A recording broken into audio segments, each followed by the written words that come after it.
Mon frère, il a une anecdote qui est très drôle, c'est que je sais pas quel âge j'avais parce que j'étais jeune, mais un jour, je joue avec lui et puis on s'embrouille sur quelque chose. Je fais de toute façon, un jour, moi, je vais devenir CEO et tu travailleras pour moi. Est-ce que quand tu étais à table avec les adultes, t'entendais déjà parler d'argent? Ben, quand t'en as pas, t'es obligé.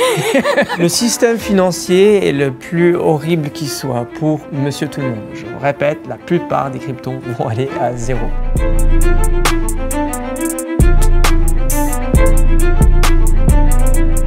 Aujourd'hui, on passe 20 minutes avec le fondateur de Swissborg, une plateforme crypto qui compte plus d'1 million d'utilisateurs à travers le monde et qui sécurise plus d'1 milliard de dollars d'actifs en 2025. Cyrus Fazel est né dans une famille suisse-iranienne, aux États-Unis, et passe son enfance à Nice où il a enchaîné des petits boulots chez Burger King et Quick. Il retourne en Suisse après ses études pour débuter une carrière en finance. Il est d'abord analyste chez JP Morgan, puis travaille pour UBS en Suisse avant de tout plaquer en 2018 pour fonder Swissborg, une plateforme qui rend l'investissement en crypto accessible à tous. On a parlé de son parcours, de ses réussites, des cryptos de façon générale et du Bitcoin évidemment, mais aussi de ses échecs et de ce moment où son entreprise a frôlé la catastrophe. J'ai retrouvé une photo de toi. Ouais. J'en ai trouvé très peu. Mais vraiment très peu. Et je suis même pas sûr que c'est toi. Ok. J'espère. Waouh, ouais. C'est toi? Exact, ouais, c'est moi. Yes. Ouais. J'ai passé des heures sur Google. Tu n'existes pas avant un certain âge sur Google. C'était très compliqué. T'étais où à ce moment-là? Je crois que j'étais peut-être la Californie, ouais, en 89 peut-être, ouais. Incroyable. T'as quoi comme souvenir de cette époque?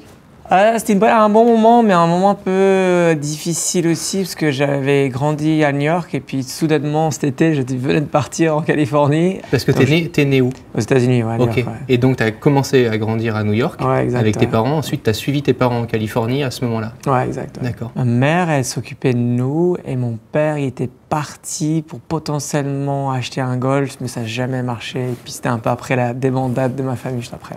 Ok. Donc tu as vécu déjà des échecs un peu en étant petit, tu as vu... Ouais, complètement, ouais. Bah, ma famille, en fait, était une famille iranienne et suisse qui ont tout perdu. Puis ils ont commencé un moment dans les années 80 aux États-Unis, ça passait assez bien. Puis après, ils sont partis en Californie, c'est là où divorce et tout s'est passé, en fait. Tu rêvais de faire quoi quand tu avais 7 ans? Quand j'étais gosse, je voulais être, je crois, cosmonaute. Ah oui? Ouais. Ouais, j'avais toujours envie de découvrir, en fait, l'inconnu. D'accord. Et de pousser un peu l'extrême et le côté créatif, d'aller où les personnes ne sont jamais allées en fait. Ok. C'était un peu ce but que j'avais. Ouais. Tu sais que c'est fou parce que parfois, quand on rencontre des dirigeants américains ou des personnalités qui ont vécu aux États-Unis, ils nous disent beaucoup « Ah mais moi, à 10 ans, j'ai eu l'idée de ça, à 12 ans, j'ai eu l'idée de ça ». Et nous, on est là en mode moi, à 12 ans, j'étais sur mon Tamagotchi. En fait, on va se calmer. On ne réalise vraiment pas que parfois, de l'autre côté du globe, tu n'as absolument pas la même énergie et les mêmes possibilités, quoi. Mon frère, il a une anecdote qui est très drôle. C'est que, je sais pas quel âge j'avais parce que j'étais jeune, mais un jour, je joue avec lui et puis on s'embrouille sur quelque chose, un truc de frère, quoi. Puis c'est mon grand frère. Et j'ai dit à Alex, je fais de toute façon, un jour, moi, je vais devenir CEO. Et tu travailleras pour moi. Et mon frère me regarde et il me dit, mais t'es trop marrant, toi. Déjà, non, tu travailleras pour moi. Et en fait, tu sais ce que ça veut dire, CEO.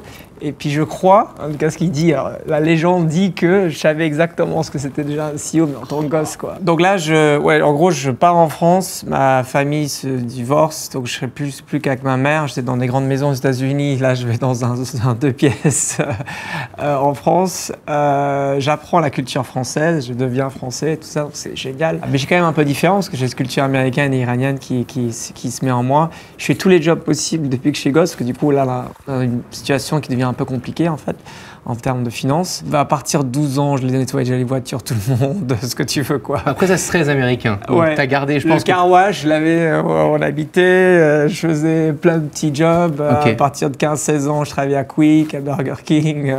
Après j'ai travaillé à Marineland, tu dois connaître, tu te rappelles, ces trucs-là dans le cirque. Bon bref, je faisais plein de trucs et je faisais de la breakdance dans la rue.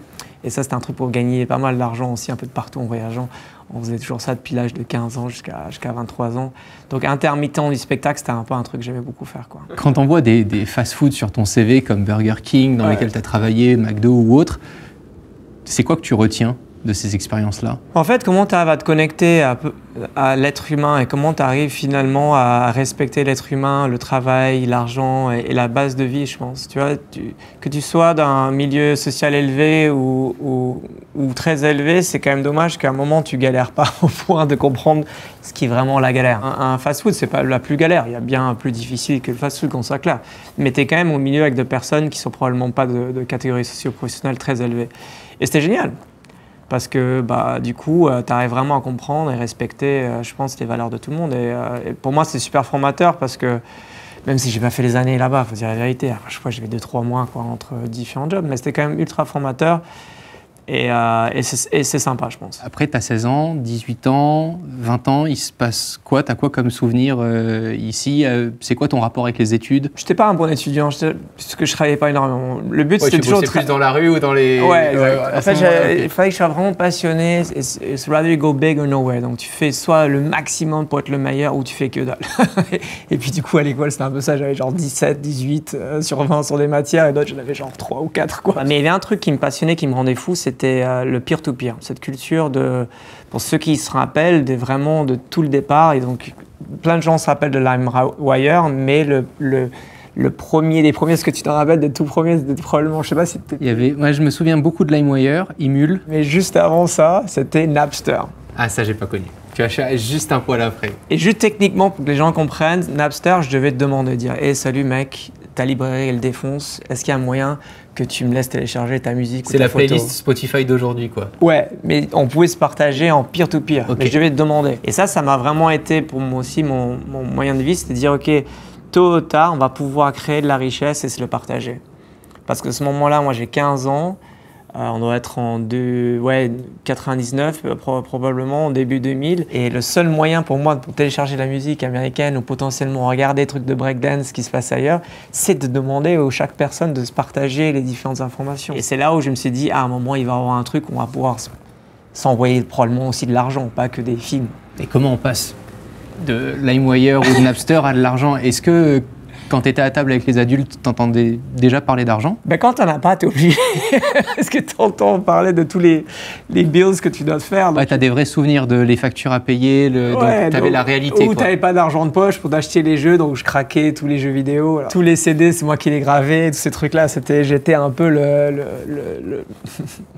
le hacker pas très gentil de l'époque. Tu avais acheté les pochettes transparentes et tu as imprimé Moi j'avais des taxis 1, 2, 3, 4 et mes potes ils venaient, je leur filais les DVD, ils me les redonnaient, j'enlevais la gravure, je réimprimais.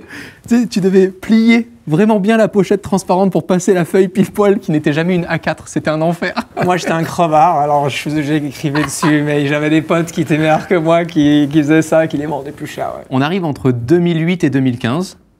Tu fais carrière dans la finance traditionnelle, chez JP Morgan, puis chez UBS, en Suisse. Ensuite, tu dis que tu as quitté ce vieux monde de la finance par dégoût des privilèges réservés aux ultra-riches. Qu'est-ce qui t'a le plus dégoûté? Donc j'ai commencé chez Julius Baer en 2007, puis après j'ai travaillé dans des différents hedge funds. Et en gros, je m'appellerai toujours d'un des premiers jours. Un gars qui passe devant moi qui dit « Mais t'es stagiaire, toi, non ?»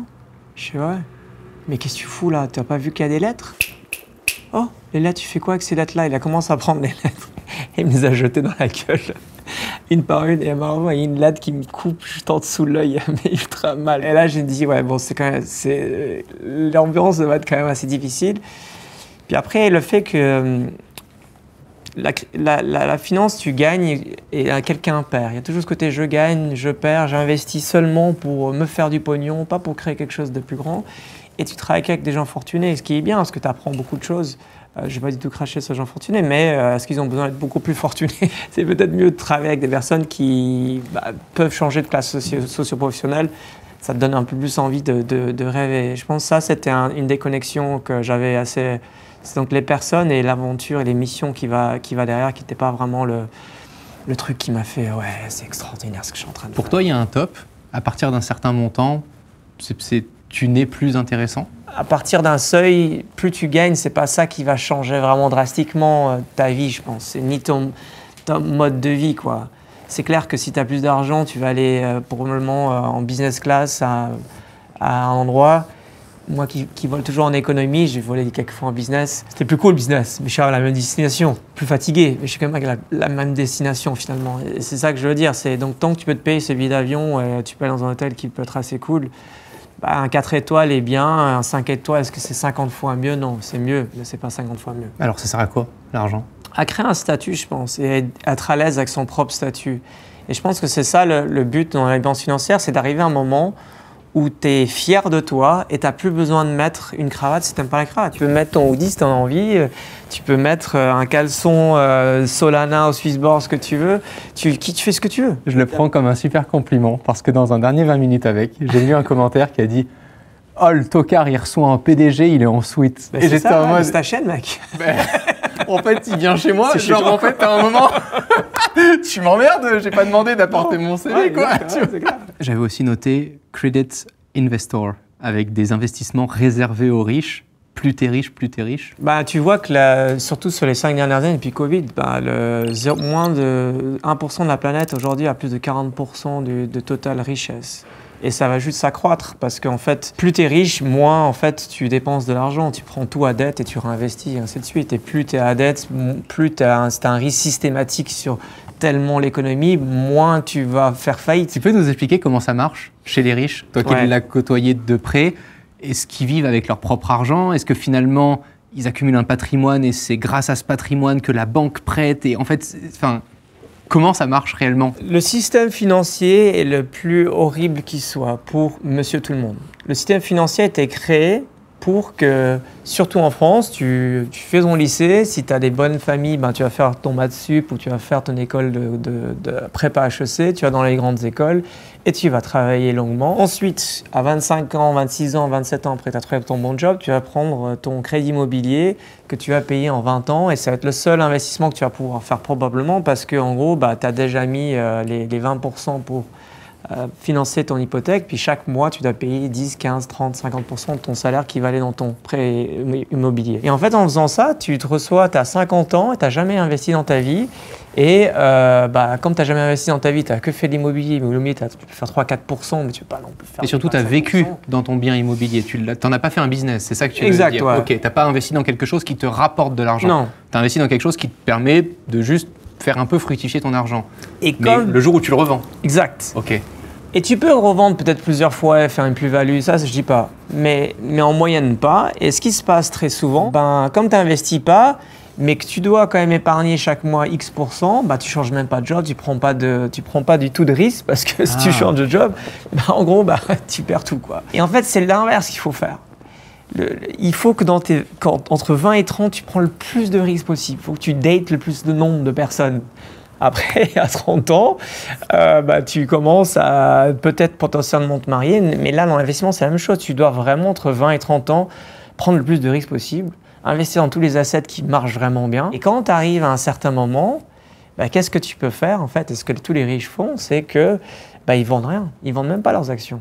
Ils vendent pas leurs biens mobiliers pour prendre un bien immobilier. Ce qu'ils font, c'est qu'ils vont juste prendre un crédit lombard sur leur stock. Donc imagine, tu as 1 million, je sais pas, d'euros de stock maintenant, tu peux emprunter 600 000 balles. Et si tu commences ton lombard à 40 ans, tu as en fait la chance que... C'est un effet de levier. Un effet de levier énorme, complètement. Mais surtout, ce qui est bien, c'est que étant donné que tu as investi à 25 ans et maintenant tu as 40 ans, pendant ces 15 ans, si tu as investi vraiment dans ce qui marche, et pour en parler de ce qui marche, tu peux te faire facilement du 10% annualisé. On va en parler. Dans quoi investir, ou en tout cas une partie. Parce que le jour de grâce est arrivé en 2016. Exact. Quand tu lis pour la première fois le livre blanc sur le Bitcoin et que tu découvres la technologie blockchain qui est associée, pour moi, ce sont deux choses différentes. Il y a la technologie blockchain, de traçabilité, d'authentification, et il y a la crypto Bitcoin qui fonctionne d'une certaine manière, dont on a déjà beaucoup parlé aussi sur la chaîne. Tu te souviens de ce jour-là? C'était quoi ta première impression? En fait, le Bitcoin, je l'avais vu plein de fois et c'est juste que j'avais pas... En fait, j'avais tellement travaillé dans le système traditionnel où je me disais, mais attends, maintenant que je suis un peu en place... Je vais pas regarder les trucs tu vois, je veux dire, moi, on m'invite à Monaco, tu sais, voilà, des conférences. J'avais vu, mais pas très intéressé, mais j'avais vu quand même le truc d'aller à 100 à 1000 balles et je me suis dit, putain, j'aurais quand même dû mettre quelque chose. Et puis, je l'ai vu le 1000 à 250 en 2014 où j'ai eu le moment de aha. C'est que mon père, je voulais aller acheter un cadeau pour mon père qui est en Iran. Seul moyen d'envoyer de l'argent en Iran, Bitcoin. Et c'est là où j'ai envoyé des bitcoins à mon cousin qui a acheté un cadeau pour mon père. Et c'est là que j'ai commencé à vraiment comprendre à quoi ça servait le bitcoin. Donc, c'est pas seulement un bien qui était pour la spéculation et pour le dark web. En fait, non, c'était vraiment du hard money, un asset dans lequel tu es propriétaire, qui n'a pas de couleur, qui tu peux envoyer à n'importe quelle personne, qui est complètement décentralisé.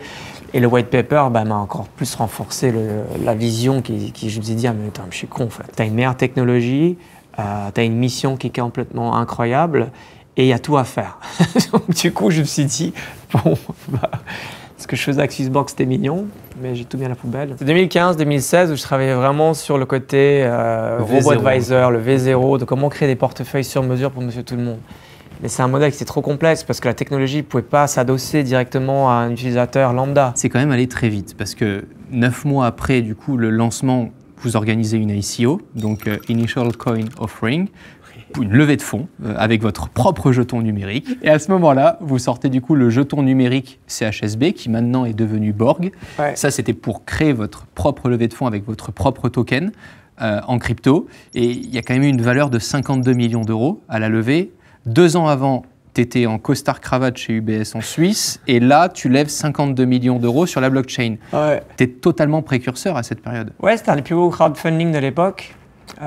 C'était génial, 24 000 personnes qui ont participé, 149 pays. C'est colossal, parce qu'aujourd'hui, c'est OK, tu en as plein qui l'ont fait parce que ça s'est démocratisé. Mais à l'époque, ouais. C'était quoi le plus dur quand tu fais une levée comme ça en étant précurseur dans ce domaine? Le plus dur, c'est que 2 mois après, c'était le plus gros crash de l'histoire de la crypto. Donc les 52 millions valaient plus que genre 10 millions, tu vois, c'était horrible. Justement, après l'explosion du prix du Bitcoin en 2017, les valeurs chutent complètement et en 2018, votre jeton, j'ai noté qu'il perdait 95% de sa valeur à un moment donné. Effectivement, ça, c'était pas cool, tu dois avoir des yeux comme ça. Tu peux nous raconter cette journée? Il y avait le fait, comme je disais, il y avait ce côté morose. Ça dépend pas de toi, quoi. Non, non, parce que le marché entier, il va à zéro. Donc, mais en fait, c'est pas normal pour les investisseurs, c'est pas normal pour toutes ces personnes qui ont cru en toi. Donc c'est vrai que tu arrives à un moment où Cyrus était le grand entrepreneur suisse, Cyrus, le Dark Lord de la crypto sur le bilan. Salut au bilan encore, je vous aime. Tu vois, c'était un peu le moment où tout le monde disait, ah, mais oui, c'était un arnaqueur, c'était un arnaqueur. Soit tu dis, ah ok, je peux tenir 6 mois, ça va être difficile et j'arrête. Mais en tout cas, j'aurais montré, tu vois, que j'aurais fait quelque chose. Soit tu tiens 12 mois, soit il n'y a pas de temps, c'est que peu importe ce qui va se passer. Peu importe des montagnes que tu vas grimper, peut-être qu'il y en a encore des plus hautes, mais c'est pas grave. Et peut-être parfois il va y avoir de la neige, ça va être gelé, parfois il y aura du brouillard et tu n'auras vraiment pas du tout vu la lumière à la fin du tunnel. Et à un moment où tôt ou tard, tu auras cette lumière. Et c'est ça qui fait la différence entre les vrais entrepreneurs. Malgré le travail et quand on voit ce qu'on peut traverser en tant qu'investisseur quand on achète de la crypto, est-ce que on peut encore aujourd'hui recommander aux gens, quand on écoute ce genre de témoignages, d'investir en crypto, dont la plupart des cryptos sont basés uniquement sur l'offre et la demande et peuvent se crasher à tout moment? Tu as l'investissement dans l'immobilier, la PR c'est le plus sûr, mais en même temps tu as moins de liquidité et il faut beaucoup d'apports et ainsi de suite. On a parlé du fait que c'est très bien pour les très riches qui ne sortent pas leur capital, mais pour les moins riches, honnêtement je ne conseille pas. Tu as les actions CAC 40 qui fait à peu près depuis les 10 dernières années du 4-5% en Europe. Tu as le S&P, donc le boursier américain, qui fait du 10% à peu près sur les 10 dernières années. Tu as ensuite le Nasdaq, la technologie, qui fait à peu près du 15%. Et la crypto, c'est du Nasdaq plus, donc beaucoup plus en termes de rendement et beaucoup plus en termes de risque. Parce qu'investir dans de Nvidia, c'est quand même des sociétés qui sont très lourdes. Mais bon, Tesla a quand même perdu sur les 2 derniers mois à 50%, ça s'est repris. Donc tu as quand même la volatilité dans ces stocks. La crypto, c'est ça sur Bulldozer. Donc le Bitcoin sur les 10 dernières années, tu fais à peu près du 70%, 75%. Ether, tu fais du 180% et ainsi de suite. La différence que tu as avec la crypto, c'est que tu dois vraiment faire un portefeuille core et satellite. Le core, c'est tes mères, potes, ta famille que tu gardes à jamais en général. Satellite, c'est ceux que tu dois vraiment de temps en temps voir et tu dois prendre le temps de dire « Salut, je t'ai kiffé bien, au revoir, je te vois plus jusqu'à tu me prouves que tu deviens un meilleur pote. » tu vois. Et ça, c'est la vérité de la crypto. Parce que tu as des millions de cryptos et la plupart des cryptos vont aller à zéro. Je répète, la plupart des cryptos vont aller à zéro. Pourquoi ce serait différent avec Borg? Je pense que la vérité, c'est que tu dois, dans les tokens, comprendre, je pense, 4 trucs qui sont super importants. Numéro 1, qui sont les personnes qui sont derrière. Le Bitcoin, on ne sait pas qui est l'équipe, mais on sait par contre tous les ambassadeurs qui sont derrière, donc, dont Trump, qui a quand même aujourd'hui célébré à tout le monde all-time high pour le Bitcoin qui a 110 000.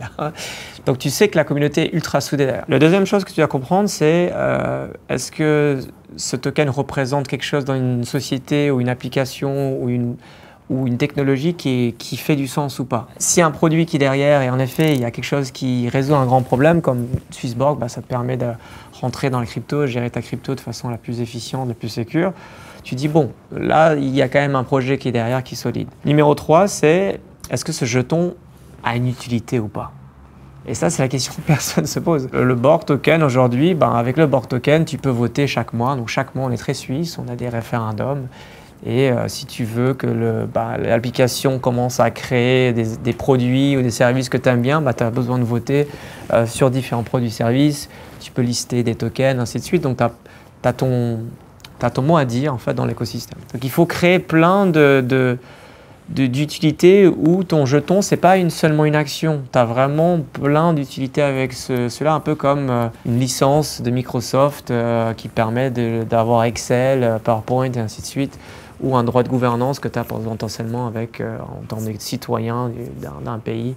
Parce que la plupart des choses que tu défends là, j'ai envie de répondre, vous auriez pu être listé en bourse. Et puis, en fonction du nombre d'actions, comme chez LVMH, on fait partie du club investisseur, on peut assister à des réunions auxquelles d'autres ne peuvent pas. Finalement, j'ai pas, à part la partie peut-être créer des applications ou autres qui sont plus dans la tech et dans le numérique, c'est quoi la différence aujourd'hui entre avoir déployé votre token, dépendre d'un marché ultra volatile et plus risqué et moins mature, plutôt que de simplement être coté en bourse, avoir votre club investisseur privilégié? Je pense qu'en étant actionnaire d'LVMH, je ne sais pas si j'ai des discounts sur un sac à main pour acheter ou une ceinture. Les maisons de champagne, tu les as. Ah, pour tu les as, maisons de champagne. Ouais. Mais je pense que c'est exactement comme ça qu'une action doit être. Donc moi, par exemple, je suis actionnaire de Tesla, j'ai une Tesla, j'ai rien par rapport à Tesla, une réduction, on n'a rien du tout, quoi. En action, en général, tu as juste t'es agencé sur la performance de la société en fait. La blockchain, c'est comment tu utilises ce jeton au sein de la plateforme. Et c'est ça qui est vraiment important et tu peux l'utiliser pour plein de différents mécanismes. Et c'est ça la différence, c'est qu'une action, peut-être LVMH, c'est un très bon exemple où ça sert à quelque chose, mais en moyenne, toutes les actions, elles servent à rien. En fait. Au-delà de la gouvernance, Swissborg est une plateforme centralisée. D'un point de vue gestion de portefeuille, notre argent, il est bien stocké chez vous et pas sur un portefeuille décentralisé comme je pourrais l'avoir sur une clé Ledger, par exemple. C'est moins grand public, je suis d'accord. Ouais. Ma mère ne va pas prendre une clé Ledger pour faire son petit code. Si elle la perd, elle n'a plus accès, tout ça, je suis d'accord. Vous sécurisez plein de problèmes pour permettre un accès dans le long terme. Mais pour autant, vous êtes centralisé. L'idée, c'est que la technologie est décentralisée sur l'encryption et surtout sur le trading. Et c'est sur ce côté-là que les gens doivent réaliser, c'est que Swissborg, aujourd'hui, on n'a pas un carnet d'ordre centralisé dans lequel on match différentes personnes. On a des carnets d'ordre qui sont sur des Binance ou des Kraken, ainsi de suite. Mais on a surtout déployé aujourd'hui tous des carnets d'ordre qui sont sur des échanges décentralisés. C'est pour ça qu'on dit qu'on a un méta-échange, on est au-dessus en fait des échanges.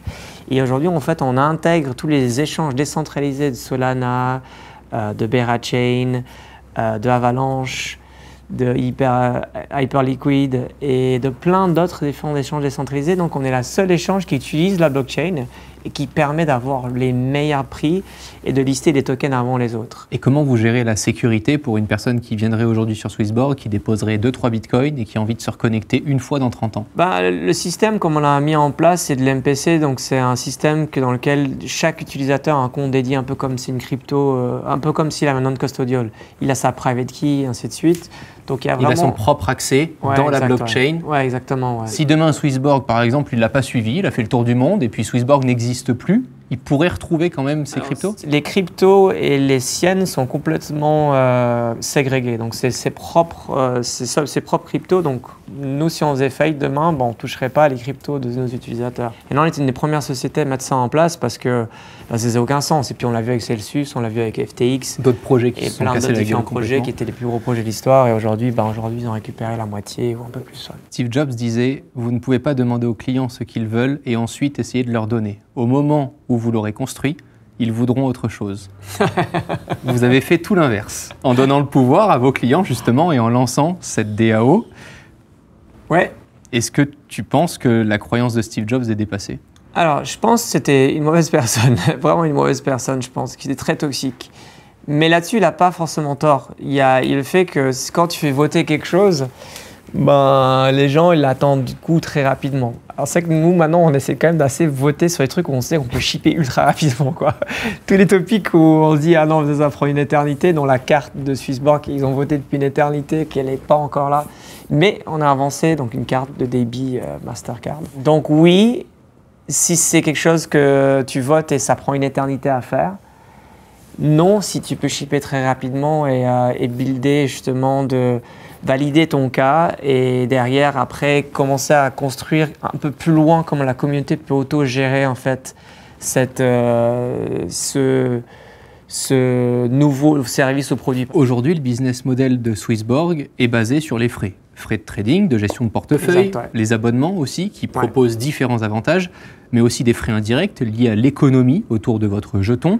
Finalement, qu'est-ce qui vous différencie d'une banque et de leurs nombreux frais? Qu'est-ce qui est la différence? C'est qu'on est sur une mission qui veut vraiment enrichir les personnes. On est détenu et les actionnaires sont les utilisateurs. On a un jeton aussi qui permet de créer cette animation et de faire partie de cette communauté et prendre les décisions. On a une transparence qui est quand même, je pense, probablement meilleure. Après, oui, on est aussi régulé comme une institution financière qui est logique. Je pense que le but, c'est jamais de faire une révolution, c'est de faire l'évolution en fait, qui permet à la fin de faire une révolution. Et c'est ça qui a toujours été un peu le motto de chez Swissborg. On a toujours voulu voir ce qui marchait, comment on peut mieux le faire avec une communauté plus soudée, je pense. Il y a une autre révolution dont tu as parlé en 2021 en disant que tu ne voulais pas remplacer les banques, mais les banquiers. Comment on fait pour se passer des humains? Un banquier a toujours pensé à une chose. Le banquier veut devenir millionnaire. Okay, tu rentres en trading, peu importe, ou en banque, en vente, ou peu importe, pour devenir millionnaire. C'est ton but premier. Tu veux faire du PNL, Profit and Loss, et tu vas te riche et acheter ta montre. Je pense que dans la crypto, ce que tu veux vraiment faire, en tout cas chez Swissborg, moi la définition d'un millionnaire, c'est d'aider 1 million de personnes. Et je pense que c'est ça la différence que tu as en fait dans la technologie et ce que tu as dans la finance pure et dure. C'est que tu gagnes pour toi-même. Là, tu gagnes avec une équipe. Il y a un dicton qui est assez juste, que j'aime bien, qui s'appelle WAGMI. C'est « We're all gonna make it ». Nous allons tous réussir en fait ensemble. Et ça, c'est quand même quelque chose qui est assez fort qu'on ne voit pas forcément chez le banquier. Et je pense que non, à terme, oui, l'AI va de plus en plus remplacer l'humain ou l'enhance, avoir une meilleure façon de gérer et de coder et ainsi de suite. Mais je pense qu'on a quand même besoin de référer à des personnes et on a besoin de référer à l'être humain. Et si un jour on est vraiment remplacé, ben, on sera devenu vraiment pas des Swissborg, mais des cyborgs, quoi.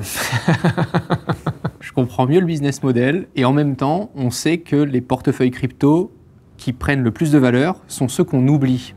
Comment vous gérez le risque chez Swissborg et en même temps le business model dans le sens où il faut qu'on puisse garantir aux utilisateurs que leurs cryptos seront toujours là dans 20 ans. Et en même temps, si on dit aux utilisateurs achetez qu'une seule fois, ne revenez jamais sur la plateforme. Exact. Ça, c'est une très bonne question dans laquelle on a eu pas mal de... On a eu beaucoup de retraites là-dessus. Parce que justement, Swissborg faisait tout pour créer la meilleure boîte de nuit. Okay, on était le Jimmy's de la crypto, quoi. Jimmy's, bonne ref à Monaco, pour ceux qui passent sur la principauté. Tu veux faire que rentrer des gens ultra cool et des meufs ultra cool. Okay, et du coup, tu veux absolument pas prendre trop de risques parce que tu es sûr que tu es dans un endroit un peu gated dans lequel tous les investissements, ils sont pas sûrs, mais ils ont probablement on a fait une diligence assez fort. Et d'autres personnes dans la société, ils disaient mais c'est comme ça qu'on rate tout, quoi. Et c'est comme ça qu'on laisse pas les gens investir dans ce qu'ils veulent et c'est une liberté qui part ailleurs et puis ils vont aller sur Binance, ainsi de suite. Donc là, on est passé dans l'autre côté où on dit ok, bon vas-y, on va tout mettre dedans, puis maintenant la technologie tout peut s'automatiser avec l'AI, blablabla. L'idée, c'est de créer des clubs d'investissement. Donc demain, crée ton groupe, Romain, avoir un club et toi-même, tu arrives à dire à toutes les personnes qui nous écoutent en disant, voilà, ça c'est une liste dans laquelle moi je fais confiance, ça ne veut pas dire que c'est la meilleure liste à investir, mais je trouve que c'est pas trop mal. Et puis avoir plein de clubs qui se mettent à l'intérieur et en fonction des clubs, tu as un risque différent ou tu as un profil différent, tu trades plus, tu trades moins. Tu découvres le Bitcoin en 2016. Au départ, le projet était là pour ne plus dépendre des régulations, des États ou être manipulé par des partis politiques.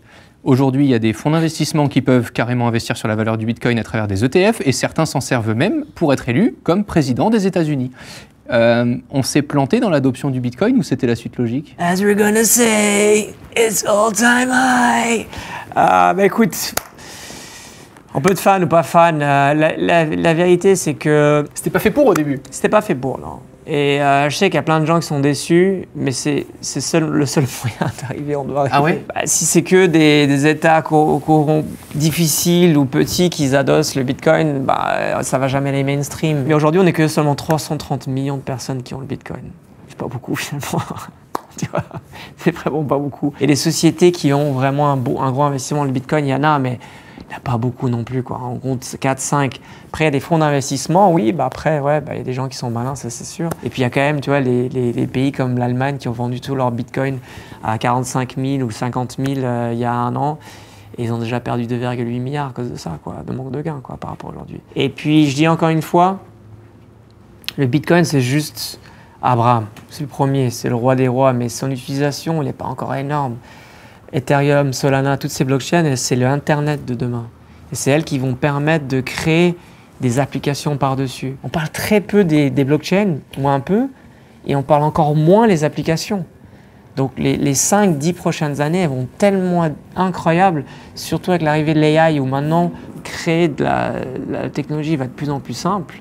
Donc, les seules choses que tu vas avoir derrière, c'est comment tu règles ça sur une blockchain et quelles seront les communautés qui vont rester en fait dans cet événement. Et la denrée la plus rare que n'importe quel entrepreneur peut comprendre aujourd'hui, mis à part la technologie qui sera obsolète à terme, c'est la communauté. Et si tu as cette confiance dans cette communauté, les gens te font confiance, tu pourras tout faire, je pense. Beaucoup d'entrepreneurs vendent leur entreprise entre 3 et 5 ans. Je suppose que Swissborg est déjà très bien valorisé. Qu'est-ce qui te motive à continuer? Je suis pas millionnaire. J'ai pas réussi à aider 1 million de personnes. Donc, si en effet il y a une histoire incroyable et on rentre dans le capital d'une autre boîte qui est exceptionnelle et grâce à ça on peut s'étendre dans plein de différents pays et surtout si la communauté gagne, potentiellement ça peut être envisagé. Mais tant qu'on a cette passion et l'équipe autour de moi a une passion et que cette communauté elle est toujours excité de ce qu'on fait, je pense qu'on prend les bonnes directions, malgré que oui, le token était à un moment à 60, aujourd'hui il est à 25 centimes, puis il y a ces fluctuations de haut et bas. J'adore toujours ce que je fais, je pense que je suis un CEO qui est assez bon, je dirais, et je fais confiance à notre équipe, ce Swissborg, d'aller encore plus loin et d'aussi grossir ces communautés afin de les enrichir. Comme à chaque 20 minutes avec, j'aimerais te laisser 30 secondes pour regarder cette caméra-là et partager à mes abonnés qui nous écoutent la meilleure façon dont ils doivent se préparer au monde de la finance de demain. Il faut s'écouter soi-même, essayer de comprendre ce que tu kiffes le plus. Tout le monde va dire d'acheter de l'immobilier et de prendre un crédit sur 20 ans. Moi, je pense que si tu es jeune et tu as entre 20 et 40 ans, tu dois prendre le plus de risques possible. Le plus de risques, c'est-à-dire investir dans soi-même, vraiment trouver le job qui te plaît le plus et après commencer à investir dans la technologie. Parce que la technologie, c'est celle qui demain, qui nous lie aujourd'hui, celle demain qui sera exponentielle.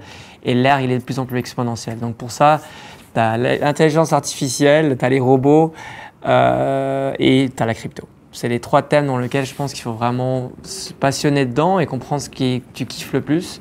Et avoir, comme je dis, le corps satellite. Corps, c'est tes mères, potes, ta famille. Donc là, tu suivras dans les hausses et les bas. Et satellites, c'est ceux que tu commences à dater, tu commences à comprendre.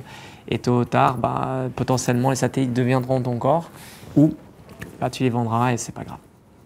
Merci beaucoup. Merci. Merci Cyrus, C'était un plaisir. Ouais, c'était cool.